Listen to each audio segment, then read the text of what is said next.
O Evangelho de Bronze. O livro misterioso encontrado sob o Mar Morto. Dizem que há livros que mudam civilizações, mas existem também aqueles que jamais deveriam ser abertos. Durante décadas, arqueólogos acreditaram que nada mais restava por revelar nas profundezas desoladas do Mar Morto, onde os pergaminhos de Qumran já haviam exposto segredos que abalaram o mundo acadêmico e religioso. Mas em 2024, uma expedição privada, financiada por um consórcio de colecionadores anônimos, encontrou algo que não constava nos mapas oficiais, nem tampouco nos relatos históricos. Uma cavidade submersa, localizada a 23 metros abaixo da lama mineral endurecida, contendo um objeto que jamais deveria estar ali. O artefato ficou conhecido como o Evangelho de Bronze. Nenhum outro nome poderia expressar o peso físico, simbólico e espiritual daquele livro metálico preso por correntes desgastadas, gravado com símbolos que não pertenciam a nenhum alfabeto conhecido, mas que pareciam vivos pulsantes, como se respirassem silenciosamente dentro da escuridão líquida que os ocultou por milênios. O Evangelho de Bronze não é um livro comum. Ele não é feito de pergaminho, couro ou papiro. Suas páginas são placas de bronze puro, dobradas como lâminas articuladas, cada uma pesando mais que uma tábua de pedra. Apenas 4 pessoas o tocaram desde sua remoção. 2 delas adoeceram. Uma desapareceu, e a última, menos o líder da expedição, recusou-se a falar desde então, emitindo apenas frases desconexas sobre uma voz que o chamou pelo nome desde antes do nascimento. Os investigadores inicialmente tentaram atribuir o estado psicológico do arqueólogo à intoxicação mineral, mas os registros das câmeras subaquáticas contaram outra história. No momento em que o livro foi retirado da lama, um clarão súbito de luz azulada atravessou as águas, e o arqueólogo, mesmo usando luvas de neoprene, soltou um grito que não parecia pertencer a nenhum idioma humano. Estudiosos apresararam-se para tentar decifrar o texto gravado nas placas metálicas. Mas havia um obstáculo. As letras não eram estáticas. Em vídeo acelerado, observou-se que alguns traços mudavam de posição ao longo das horas, como se rearranjassem o conteúdo. Essa característica perturbadora fez com que vários especialistas abandonassem o projeto, alegando que o livro parecia vivo demais. Uma equipe de linguistas bíblicos sugeriu que o texto misturava elementos da escrita proto-sinaítica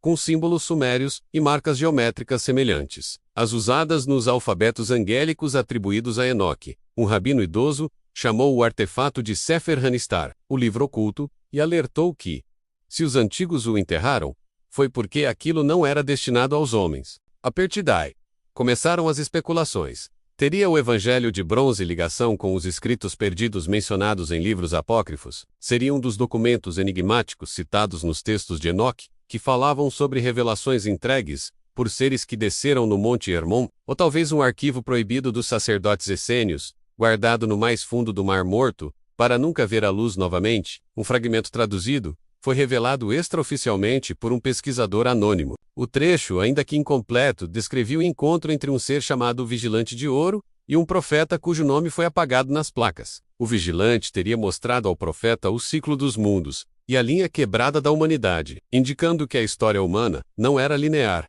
mas sim um eco repetido através do tempo, como se tivesse sido escrita e reescrita inúmeras vezes por forças invisíveis. A tradução sugeria que o Evangelho de Bronze continha previsões sobre ciclos anteriores da humanidade, civilizações apagadas, quedas globais e renascimentos sucessivos. Nada disso se encaixava na teologia tradicional nem na história reconhecida. E, no entanto, a estrutura simbólica era tão complexa, tão coerente, tão profunda, que seria impossível inventá-la sem uma fonte extremamente antiga, menos talvez mais antiga que qualquer documento já encontrado. Outro trecho traduzido falava sobre o reino que dorme sob as águas salgadas, e sobre a muralha onde a luz se curva e toca a superfície do mundo. Arqueólogos que acreditam em civilizações prediluvianas relacionaram essas descrições a uma possível referência direta a uma cidade perdida sob o Mar Morto, talvez uma das cidades destruídas na região de Sodoma e Gomorra, ou até mesmo algum remanescente antediluviano. Mas outros estudiosos perceberam que as palavras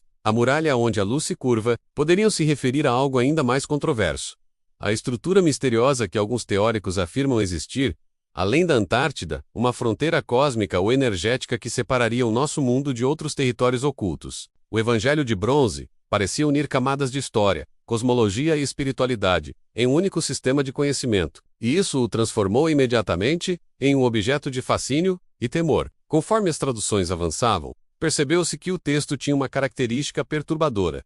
Ele respondia, não no sentido óbvio, mas de forma mais sutil e assustadora. Quando uma passagem era compreendida, símbolos de outra página mudavam de posição, como se a compreensão humana ativasse uma nova fase do livro. Era como se o Evangelho de Bronze fosse um dispositivo de conhecimento progressivo, só entregando mais informações quando interpretadas corretamente. Um dos pesquisadores comparou o livro ao funcionamento de um DNA textual, uma espécie de código vivo que desbloqueia informações à medida que se alinha com a mente do leitor. O conceito era insano demais para ser aceito oficialmente, mas as evidências estavam ali, registradas em vídeo, analisadas por especialistas independentes. Em uma das páginas desbloqueadas após uma sequência de traduções, surgiu uma revelação ainda mais inquietante. O livro descrevia a existência de 3 alianças feitas antes do homem dominar a Terra. A primeira, entre seres luminosos e os antigos profetas pré-humanos menos criaturas que não deixaram fósseis e das quais não há registro nas Escrituras. A segunda, entre esses mesmos seres e os reis adormecidos, que governaram o mundo antes do dilúvio. A terceira, feita já nos tempos de Enoque, teria sido selada com advertências graves, que a humanidade seria testada através de eras, e que certos conhecimentos deveriam permanecer ocultos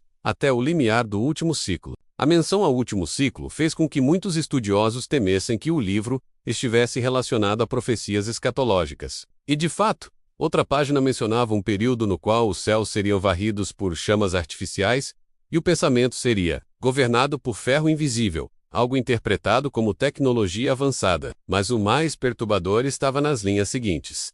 O texto afirmava que o último ciclo só poderia começar quando o livro que dorme sob as águas fosse retirado antes do tempo. Ou seja, o simples ato de trazer o Evangelho de Bronze à superfície poderia ter desencadeado uma cadeia de eventos proféticos, descritos nas placas. Pesquisadores mais céticos descartaram essa hipótese como superstição, mas curiosamente, após o livro ser retirado, uma série de fenômenos anômalos começou a ser relatada na região. Luzes sobre o deserto à noite, vibrações sísmicas que não apareciam nos sensores e relatos de pescadores que ouviram sons metálicos ecoando debaixo da água como se algo estivesse se movendo nas profundezas. Alguns estudiosos conectaram o Evangelho de Bronze ao enigmático livro de Jashar, um texto citado na Bíblia, mas perdido há séculos. Eles argumentaram que se Jashar era um livro que continha histórias verdadeiras, desde a criação. Talvez houvesse versões anteriores, uma linhagem de livros ancestrais que precederiam até mesmo os patriarcas. Outros foram mais longe, sugerindo que o Evangelho de Bronze poderia ser o livro metálico mencionado em lendas mesopotâmicas, aquele que os deuses entregaram aos primeiros reis para que governassem com sabedoria,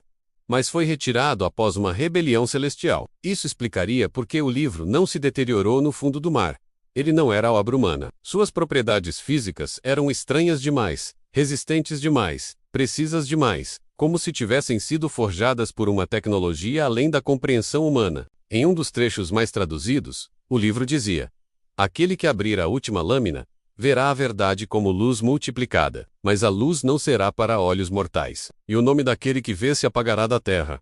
Isso fez com que muita gente acreditasse que havia riscos reais abreviados. Para qualquer pessoa que tentasse traduzir o livro por completo, o próprio arqueólogo líder, que enlouqueceu, teria repetido diversas vezes que a última lâmina não deve ser vista, e que os vigilantes estão de pé sobre o mar. Em outra gravação, antes de perder completamente a consciência, ele afirmou que ouviu seu nome vindo de dentro do livro, como um eco através das eras. As placas, segundo ele, chamavam aqueles que eram descendentes de um pacto antigo. Descendentes não no sentido biológico, mas espiritual. Os governos mostraram interesse imediato na descoberta. Contudo, oficialmente, nenhum órgão admitiu ter tomado posse do livro, mas fontes anônimas afirmaram que o Evangelho de Bronze foi levado em segredo para uma instalação subterrânea, longe de qualquer registro público. No entanto, rumores insistem que cópias 3D das placas foram feitas antes de sua remoção, e alguns desses arquivos teriam vazado para grupos privados que tentavam decifrá-lo por conta própria. Um desses grupos afirmou ter encontrado referências a portas ocultas nas margens do mundo, portas que só poderiam ser vistas quando o céu se abrisse como um espelho quebrado. Imagens vazadas mostravam símbolos idênticos aos encontrados em artefatos da Antártida, sugerindo que o Evangelho de Bronze não apenas conhecia a existência de terras além dos polos, mas também descrevia rotas para alcançá-las. Um trecho ainda mais sombrio dizia que, quando o livro fosse aberto novamente, a sombra do primeiro reino voltaria a caminhar, e que os seres que governaram a Terra antes da humanidade aguardavam o sinal do despertar. Estes seres, segundo o texto, não eram anjos, nem demônios, nem humanos. Eram chamados dos primordiais, entidades que viveram antes do dilúvio. Seres de imenso conhecimento, cuja queda teria sido tão destrutiva que seus nomes foram arrancados da história. O Evangelho de Bronze afirmava que um dia eles retornariam para reclamar aquilo que lhes foi tirado, e que a humanidade seria dividida entre aqueles que compreenderiam a verdade e aqueles que a rejeitariam. A tradução parcial concluiu também que o livro falava sobre o mar de cristal quebrado, uma referência peculiar, que lembrava tanto descrições bíblicas quanto registros de civilizações sumérias. Alguns interpretaram isso como uma alusão ao firmamento, uma estrutura invisível sobre o mundo, que separaria nossa realidade de outras dimensões. Se essa leitura fosse verdadeira, então o Evangelho de Bronze seria o primeiro documento na história a unir cosmologia antiga, escatologia e uma espécie de ciência pré-humana. Nada semelhante havia sido encontrado antes. O livro, portanto, não seria apenas um registro. Seria um mapa de eventos, eras e revelações que atravessam milênios. À medida que novas traduções foram surgindo, outro elemento perturbador apareceu. O Evangelho de Bronze descrevia detalhes precisos sobre o futuro tecnológico da humanidade. Ele mencionava máquinas que pensam sem alma, torrentes de dados que envolvem os céus e olhos invisíveis que vigiam todas as ações. Para alguns, isso era prova de que o livro era uma fraude moderna, mas para outros, especialmente estudiosos que acreditam em ciclos de civilização, isso era um indício de que a humanidade já havia alcançado níveis tecnológicos impressionantes em eras anteriores, eras apagadas por catástrofes que reiniciaram nossa história. Se esse for o caso, o Evangelho de Bronze seria mais antigo do que qualquer Bíblia, qualquer tábua de argila ou inscrição egípcia. Ele poderia ter sobrevivido a múltiplos mundos anteriores ao nosso. Outro trecho que chocou religiosos e teóricos descrevia que o santo do antigo caminho teria deixado instruções explícitas sobre o fim dos tempos. Mas a tradução estava incompleta. O que se sabe é que o texto dizia que a verdade será revelada quando a poeira sagrada for removida da tábua de bronze e o mundo ouvir a voz que ecoa desde o princípio. Alguns acreditam que isso se refere a um evento global, em que algo, talvez o conhecimento, talvez uma entidade, seria revelado de forma inegável ao mundo inteiro. Mas o maior mistério vem do final não traduzido do livro. Uma das últimas placas, de acordo com pesquisadores, contém símbolos que parecem impossíveis de interpretar. Eles não pertencem a nenhuma linguagem humana, não possuem padrões repetitivos e parecem se reorganizar conforme observados. Alguns disseram que tentar traduzir aquela última parte é como tentar ouvir uma voz que fala de dentro da sua própria mente. Um pesquisador viu os símbolos se reorganizarem para formar o próprio nome dele. Outro afirmou que a placa parecia emitir um som quase inaudível, como um zumbido vindo de outra dimensão. Hoje, o Evangelho de Bronze permanece inacessível ao público. Acredita-se que ele esteja guardado em uma instalação militar, protegido por camadas de sigilo. Mas o livro já deixou seu impacto. Os fragmentos vazados continuam a circular entre estudiosos alternativos. E muitos acreditam que seu conteúdo completo poderia mudar tudo. Nossa visão da história, da espiritualidade, da origem humana e do destino final da Terra.